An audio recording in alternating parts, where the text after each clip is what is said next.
Assalamualaikum Brave Class. Hari ini kita belajar tentang ciri-ciri makhluk hidup. Nah, makhluk hidup itu ciri-cirinya yang pertama adalah bernafas. Ya, jadi bernafas merupakan proses masuknya udara dari luar yang mengandung oksigen dan pengeluaran udara dari paru-paru.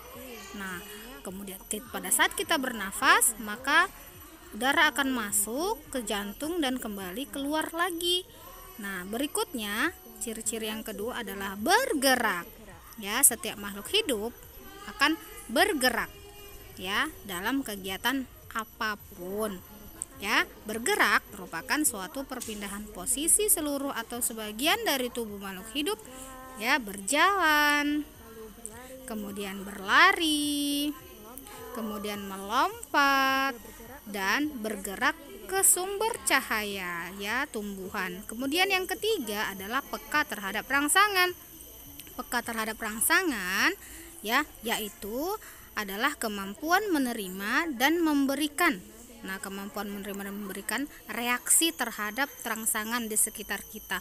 Contohnya adalah daun putri malu. Jika kita sentuh, maka daun putri malu akan mengatupkan daunnya. Nah, ini disebut dengan peka terhadap rangsangan sentuhan lainnya. Yang keempat, memerlukan makan. Makhluk hidup memerlukan makan, ya, karena makhluk hidup pasti membutuhkan nutrisi yang harus dipenuhi oleh tubuhnya. Jika tidak, maka akan pingsan, sakit, dan sebagainya. Kemudian yang kelima adalah tumbuh dan berkembang.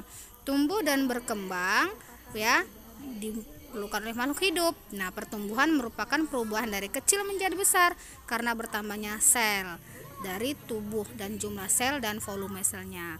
Kemudian perkembangan, ya, bagaimana caranya mulai dari kecil, kemudian anak-anak, usia remaja, dan akhirnya nanti sampai usia dewasa. Kemudian ada tumbuhan, ya, mulai dari bibit ke cambahnya, terus nanti akan menjadi tumbuh serta mengeluarkan zat besi. Nah, mengeluarkan zat sisa, ya, pada tubuh kita itu dipengaruhi oleh apa-apa yang kita makan. Nah, tubuh makhluk hidup selain menghasilkan energi juga menghasilkan zat sisa yang harus dikeluarkan dari dalam tubuh.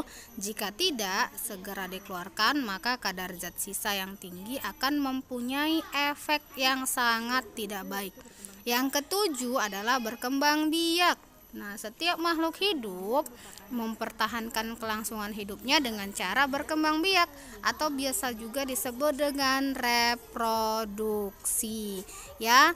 Contoh hewan akan mengalami perkembangbiakan sehingga menghasilkan keturunan. Oke, Brave Class, ya. Jadi itulah untuk perkembangbiakan. Yang kedelapan adalah beradaptasi.